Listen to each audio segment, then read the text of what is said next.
To other stories now, Scottish authorities say a Libyan man accused of making the bomb which destroyed Pan Am Flight 103 over Lockerbie 34 years ago is now in the United States custody. The U.S. announced charges against Abu Aguila Masood 2 years ago, alleging he had played a key role in the bombing on the 21st of December 1988. That blast on board the Boeing 747 left 270 people dead. It's the deadliest terrorist incident to have taken place on British soil. All 259 passengers and crew on board the jumbo jet bound to New York from London died, while another 11 people were killed in Lockerbie when wreckage destroyed their homes. The U.S. had announced charges against Abu Masood 2 years ago, alleging he played a key role in the bombing on December 21st, 1988. The blast on board the Boeing 747 left 270 people dead. All 259 passengers and crew on board the jumbo jet bound to New York from London died, while another 11 people were killed in Lockerbie when wreckage destroyed their homes. Last month, it was reported that Masood had been kidnapped by a militia group in Libya, leading to speculation that he was going to be handed over to the American authorities to stand trial. Masood is expected to make an initial appearance in a federal court in Washington. 5 years ago, Masood was serving a prison sentence in Libya for bomb making.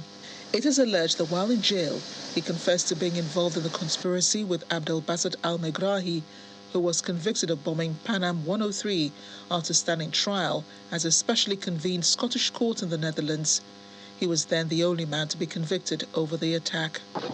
A spokesperson for the Crown Office and Procurator Fiscal Service says families of those killed in the Lockerbie bombing have been told Abu Masood is in U.S. custody and that the Scottish prosecutors and police, working with UK government and US colleagues, will continue to pursue the investigation with the aim of bringing those who acted along with al-Megrahi to justice. Let's bring in our Washington correspondent, Maria Bird, to shed some light upon this. Maria, Abu Aguila Masood is now in U.S. custody. What next? You're exactly correct. He's in. It's been about a 2-year wait for the U.S. for him to be able to make it here to the U.S. We're expecting to see him in a district court in Washington sometime here very soon. At this time, you can expect he's going through a myriad of questioning, some level of investigation before he even reaches the court to be able to stand there for to be able to be presented there. So I think at this time we can expect sometime in the next few days to see him appear in a district court in Washington. And the reason he's in the U.S. is because he was once in a Scottish prison, I believe. And then before that, he was being held in Libya, reportedly escaped, I think, or was released, escaped with the other, the bomber, the one who actually, triggered the bomb on the plane that was flying over Lockerbie. Now that that one is dead, what could happen to him, with this trial that is expected to happen anytime soon, as you say? Yes, we can expect this trial is going to really look at not only the Pan Am 103, but anything else they might suspect he could be tied to as it relates to bombing. As we know, a lot of times the terrorist issues that exist in the U.S. has been monitoring several for the last 20 to 25 years, have connections. And so I think what is going to be done at this time is to ensure there are no connections to any other terror attacks that have occurred that have involved the U.S. over the past 20 to 25 years. And obviously this goes back to 1988. And then obviously to try to understand what exactly happened with that. As we know, this plane was on its way to New York. And so that is obviously of great concern to the United States. And so that's where they're going to begin their investigation and to see if he's going to have to serve any time here in the U.S. You just answered a question I was going to ask, which is to walk us through, why and how his arrest is so important to the United States. Well, that flight was headed to the U.S., where they confirmed American citizens on the plane, which is why the U.S. government is really interested, in Masood's trial. Yes, and so I think that is where we're, as you said, Americans are always going to be the number one priority for the United States government. And so that's kind of where we stand with that. But also understanding that American citizens are throughout the world and oftentimes are impacted by terrorist attacks that don't just happen on American soil. And so this is a way, and as we know, the U.S. has come out, since the Biden administration has come out and said they have a stronghold and they are going to deal with terror, and they are going to take a very aggressive approach on terror. We're just coming out of the Brittany Griner and the prisoner swap that occurred, and so many people are asking, is the U.S. really heavy on terror? Is the U.S. really going to be able to keep those war criminals and those who have been imprisoned, or are they weakened? And so I think this is another stamp on the U.S. to say, no, we do take terror very seriously. We do take our prisoners very seriously, and we are going to bring them to trial. And so, as we know, this does go back 2 years, but the timing of when he will be brought to trial, I think, is no coincidence.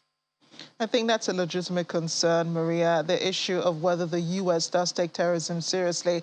I mean, we've seen cases of domestic terrorism that the U.S. apparently sort of treats with kids' gloves. Then imagine you an international case like this. But clearly the Scottish government is also interested in Masood's case. The investigators will continue to work, with other international partners to make sure, that everything that needs to be found out in this in the bombing in 1988 is found.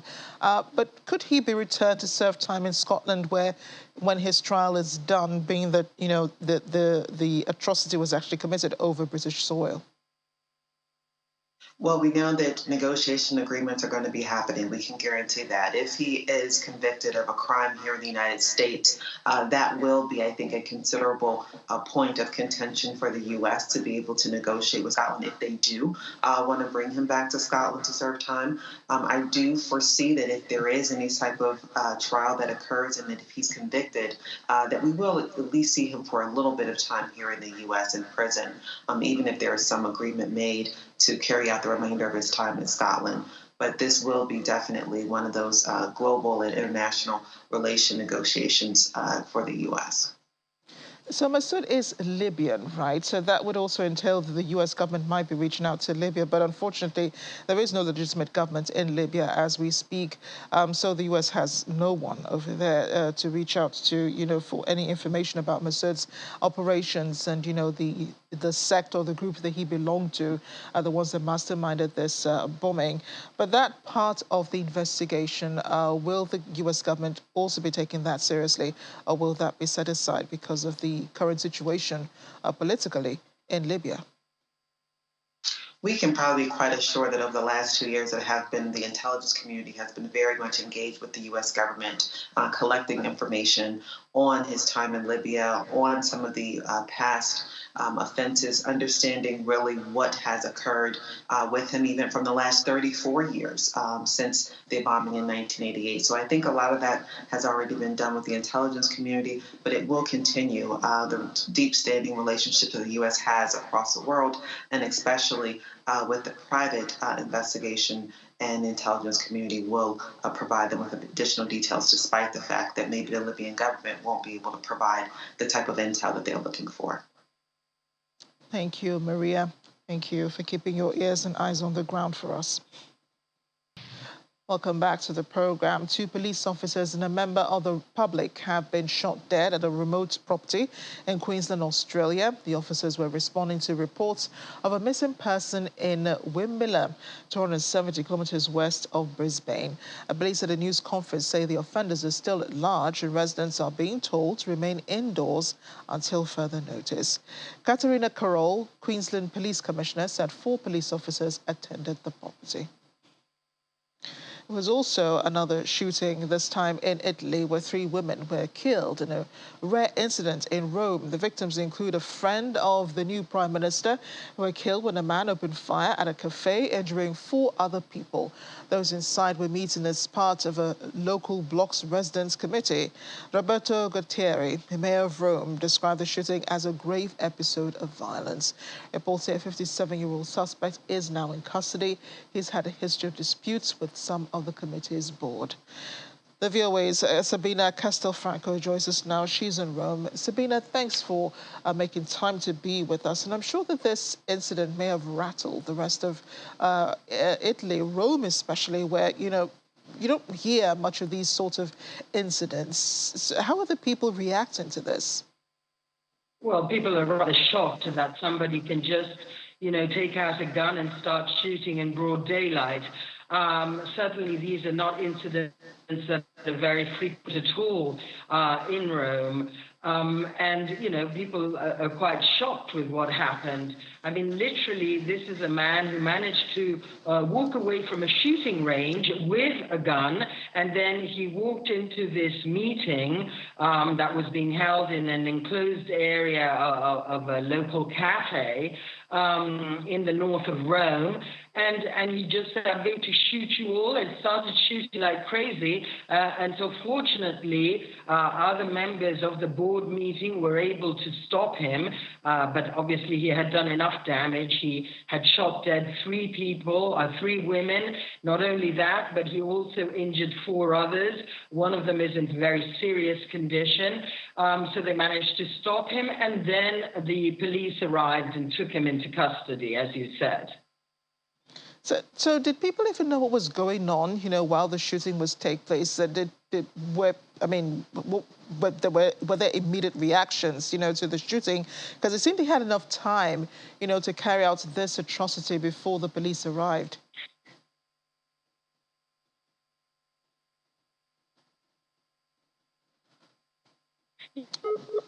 Yeah, we're having challenges. Yes, well, it happened, Right. Everybody noticed.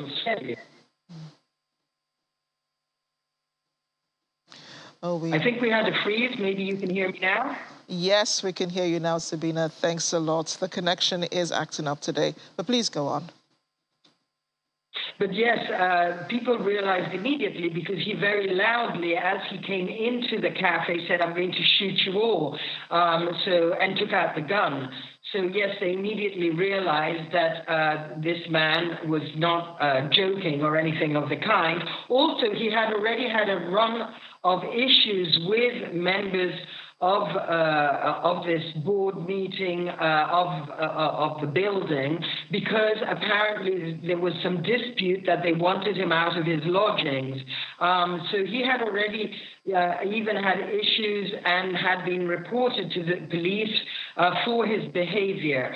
So they immediately realized this was going to be someone who was going to act very violently. Is it normal for people to carry guns in Rome? I mean, in Italy in general. What are the gun laws there? What do they say? No, it's absolutely not normal at all. You need to have a license to carry a gun. It's very rare, in fact, for people to be carrying guns. This is certainly very far from the United States, where the situation is quite different. People do not carry guns, and people are shocked by the fact that he was able to take this gun from a shooting range and just walk out of this shooting range. I mean, how is it possible that nobody noticed that he was doing this? This is something that has seriously concerned public opinion in this country. Yes, and I'm just wondering, they have him in custody right now. Has the police said anything about what they're learning about this case? I know investigations are still going on, Sabina, but are the police letting anything on, as regards what has happened in the last few hours, especially regarding either the victims or the man himself? Well, we know that the victims are 3 women. We know about the man, he's a 57-year-old. We know he had issues with the condominium because they wanted him out of his lodgings. We know all these things, and we also know that he will not be let out of prison until a decision is made, because they are scared that he may flee. So he will be kept in custody until some sort of decision is taken as to how long he will need to be in prison, whether that be with a proper court case, and that could take a very long time, as it does in this country. There are 3 degrees of justice in this country. There's a first degree, then, a decision by the courts can be appealed, and then there is also the High Court. But there's little chance, as people see it at the moment here, that this man will be allowed out of prison until, any time before the trial takes place, because he has shot 3 people. He was carrying a gun that he shouldn't have been carrying, and this is being regarded as premeditated murder. One of the victims is a friend of the new prime minister. Has she said anything about this incident? Yes, she paid tribute to the victims. She was a friend of Giorgia Meloni, our new and first woman prime minister in this country. And Giorgia Meloni posted a picture of herself alongside her friend, whose name is Nicoletta Golisano. She was one of the 3 victims. She posted a photo on Instagram on Sunday evening, in fact, and said, and wrote, "For me, she will always be beautiful and happy like this." That's what the Prime Minister wrote alongside the photograph. And as you were saying before, the Italian, the Rome mayor, called this a very grave episode of violence that has struck our city, and he called an emergency security meeting for today. Sabina, thanks for feeding us up and bringing us up to speed on this story. And do stay safe in Rome. Thank you. Thank you. We're still in Europe. 4 people have been charged in an investigation into suspected bribery at the European Parliament by Gulf states. Reportedly, Qatar, a Greek member of Parliament and European Parliament Vice President Eva Kaili, is among those previously arrested in the case. Prosecutors suspect the Gulf state tried to influence Parliament with donations of money or gifts. Local media have reported that the accused country is Qatar, which the Qatari government has denied. Watchdogs and opposition MEPs have said it could be one of the biggest corruption scandals the European Parliament has ever seen. Meanwhile, the European Commission President Ursula von der Leyen says the allegations of corruption against the Vice President of the European Parliament are of the utmost concern. She told reporters the situation is very serious, reiterating that she was also proposing the creation of an independent ethics board to cover EU institutions. Earlier today, Greece froze the assets of a key suspect in the case, that's Eva Kaili, a Vice President of the European Parliament, and one of 4 people arrested and charged in Belgium over the weekend, according to a source who's familiar with the matter. The allegations against the Vice President of the European Parliament are of utmost concern, very serious. It is a question of confidence of people into our institutions, and this confidence and trust into our institutions needs higher standards and of independence and integrity. For us, it is very critical to have not only strong rules, but the same rules also covering all the European institutions and not to allow for any kind of exemptions. So it's a matter of transparency, it's a matter of very clear rules, and all the European institutions should abide to the same rules that we put in place. And as I said, we're checking every detail on the transparency register. We have very clear rules for all commissioners. We look into that with in view of what has happened at the European Parliament. And here we have to check how the situation is. I think as long as there are no new informations, we are at the status quo. But indeed, if any kind of new information occurs, we will have to act and react to that. Meanwhile, the European Union foreign ministers are reviewing new sanctions on Iranian people and organizations over human rights abuses in Tehran's crackdown on protesters and the supply of drones to Russia at a meeting in Brussels today.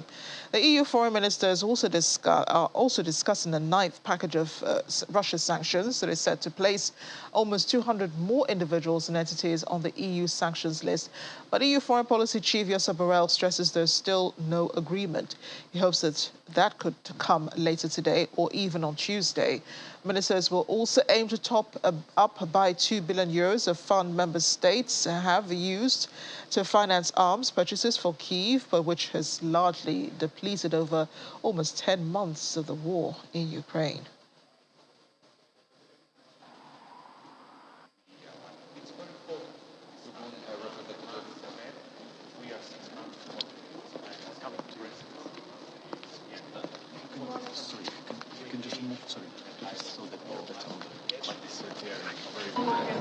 We are going to approve a very, very tough package of sanctions.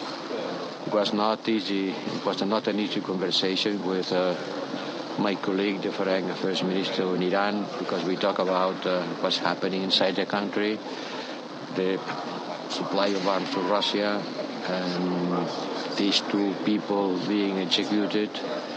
Iran has to understand that the European Union will condemn strongly and will take any action we can in order to support Iran women, to support the peaceful demonstrators, and certainly rejection of this death penalty.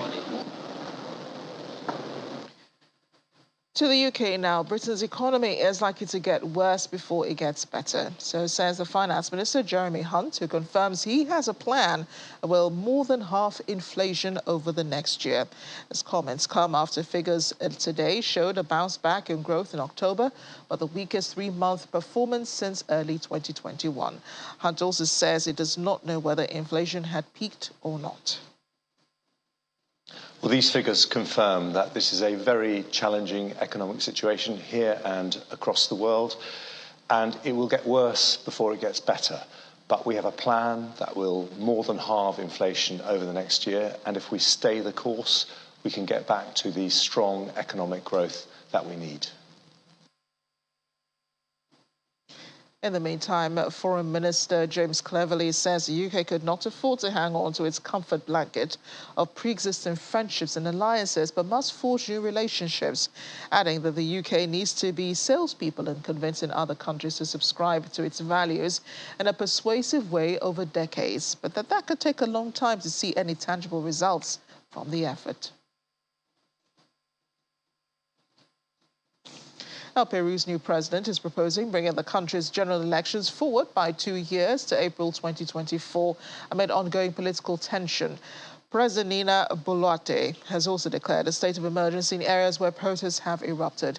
Earlier today, 2 teenagers were killed in clashes between demonstrators and police in the southwestern Apurimac region. Ms. Boluarte was sworn in as president on Wednesday after her predecessor, Pedro Castillo, was impeached following his attempt to dissolve Congress.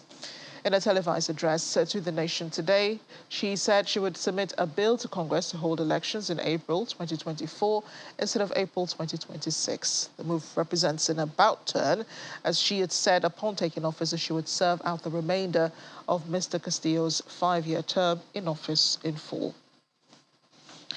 Iran has carried out a second execution linked to the anti-government protests engulfing the country. A court had convicted Majidrisa Ravarad of the charge of enmity against God after finding he had stabbed to death 2 members of the paramilitary Basij resistance force. The Judiciary announced that he has been hanged in public in the city of Mashhad. Human rights groups have warned that protesters are being sentenced to death after sham trials with no due process. The first execution took place last Thursday, triggering international condemnation. 23-year-old Mohsen Shikari was convicted of enmity against God after being found to have attacked a Basij member with a machete in Tehran. Pakistan says at least 6 civilians have been killed, 17 others injured in an unprovoked bombing and gunfire attack on a border town by Afghan Taliban forces. Attack at Chaman on Sunday has been condemned by Pakistan's military, who say the Afghan side launched indiscriminate fire. However, Afghan security sources say the incident happened after Pakistan demanded Afghan border forces stop building a checkpost on their side of the border. In the meantime, Pakistani forces have retaliated with 1 Afghan soldier killed. It's unclear what sparked the clash of the major border crossing, but it comes amid rising tensions between the neighboring countries over security issues since the Taliban regained control of Afghanistan last year. It's that time of the year again, and delegations from African nations meet in Washington, D.C. for the joint U.S.-Africa Leaders Summit, where President Joe Biden is expected to announce U.S. support for African Union's admission to the G20 as a permanent member. White House advisor Judd Devermont said Mr. Biden is expected to make the announcement during the summit, when he will meet presidents of African countries. The move comes after requests from African Union Chair and Senegalese President Macky Sall and South African President Cyril Ramaphosa. South Africa is the only G20 member from Africa. The AU is made up of 55 member states.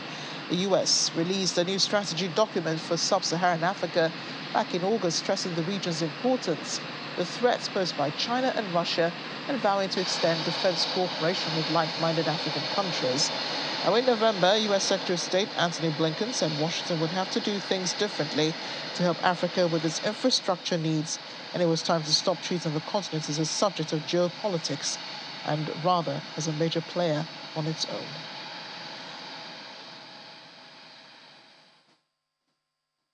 South Africa joined the rest of the world to mark the International Anti-Corruption Day, which is hosted by the country's Public Service Commission at the University of South Africa in Pretoria. A theme of the event was the costly failure of governance and ethics in the public service, a collective response to tackle the scourge of corruption in the public sector. Many calls are made for the protection and support of whistleblowers, whose brave actions have uncovered a lot of corrupt practices, sometimes at the risk of the loss of their jobs and lives. Nearly 2 decades since the adoption of the United Nations Convention Against Corruption, the battle against corruption still rages, going down memory lane to how South Africa's constitutional democracy came to be. The chairman of the country's Public Service Commission, Professor Somadoda Fikeni, says every report on corruption so far indicate the weaknesses in the public sector. Whilst we are still grappling with the legacy of colonialism and apartheid, pervasive corruption has now emerged as a powerful force with just the same destructive effect as colonialism and apartheid.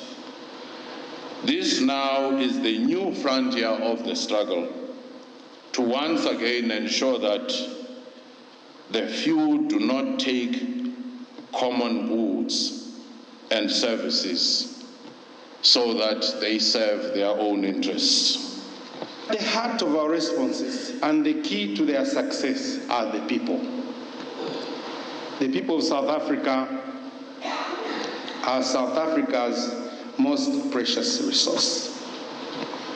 Young people have the most to lose, but they are the very people who have to find transformative solutions to corruption and hold leaders to account. The leaders of the 3 arms of the South African government were invited to speak, but President Cyril Ramaphosa, who himself is working under a cloud of allegations of corruption in the Panapara farm scandal, opted to attend to the call of his ruling ANC at the last minute instead. So the Chief Justice, Raymond Zondo, quoting from a Constitutional Court judgment, outlined the impact of corruption on society. This is what the court said, and I quote, "There can be no gainsaying that corruption threatens to fell at the knees virtually everything we hold dear and precious in our hard-won constitutional order. It blatantly undermines the democratic ethos, the institutions of democracy, the rule of law, and the foundational values of our nascent constitutional project." In our families, where the campaign must begin, going upwards organizationally, that we stop corruption dead in its tracks. You can't keep quiet when your daughter or son comes in with a fancy gadget which you didn't buy. And they are not made to account for where it comes from.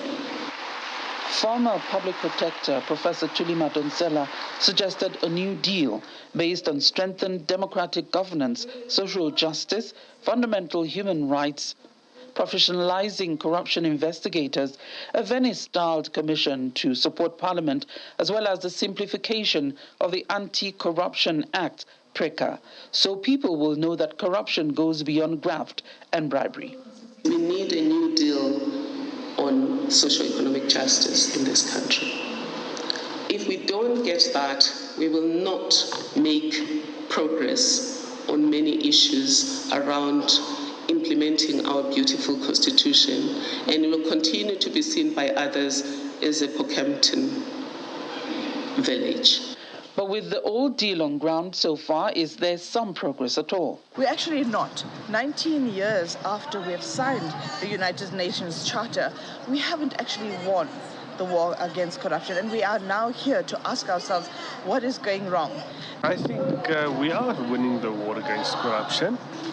If each of us do our little bit, our own part, bit by bit, definitely we will make progress. That's my view. Attendees read and signed the anti-corruption pledge with the hope that people would take it to heart. But a major outcome was the echoed call by all the speakers for more protection and financial support of whistleblowers, whom the South African State Capture Commission of Inquiry recommended be giving a percentage of funds recovered from proceeds of corruption. From Johannesburg, South Africa, Betty Dibia, Channels Television News. It's beginning to feel more Christmassy in many parts of the world, especially where there are frigid weather conditions, such as in Britain. Kids made the most of the snowy weather amid the wintry conditions that caused widespread travel disruptions across the UK.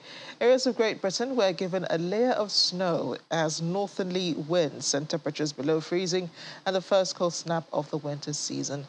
The chilly weather is forecast to last into the new week. Meanwhile, the Buckingham Palace has released the photograph of King Charles's first Christmas card as monarch, a picture of the then heir to the throne with his wife Camilla, a Queen Consort, at the Bremer Games in Scotland. The Bremer is gathering a celebration of traditional Scottish games, sports and dancing in Bremer, a village 60 miles west of Aberdeen, which neighbours the King's Balmoral summer residence. A photo chosen by Charles and Camilla is said to have been taken on September 3rd, shortly before he came to the throne. Queen Elizabeth, who missed the event for the first time in a 70-year reign, died less than a week later. And after 3 years of pandemic lockdowns, retailers in Australia are decking their halls with Christmas decorations once more, ready to help shoppers stuff their stockings and purchase their perfect gifts. As Christmas gifts are wrapped in Sydney malls, shoppers who missed out on the Black Friday sales are spending big despite the rising inflation.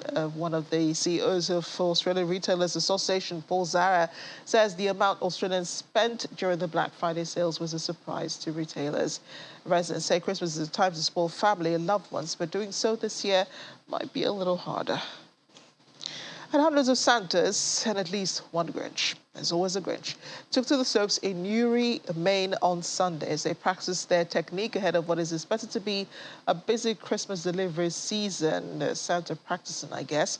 Wearing Santa's trademark bright red suit with white trim, more than 250 skiers, thank God, there they are, hit the slopes at the Sunday River Resort to raise money for charity. There was, of course, lots of music, laughter, ringing of the bells as the group cheerfully took to the slopes on the chilly, sunny day. Skiers had to wear full Santa suits, including a red Santa hat with white trim, a red Santa jacket and pants, and a must for all Santas, the Santa beard. They take on the River Resort's Broadway Trail. Those in full costume received a lift ticket for a $25 donation to the River Fund Maine non-profit that funds educational and recreational activities for children in Western Maine. This year's event raised $7,500 for local charities, according to the Portland Press Herald.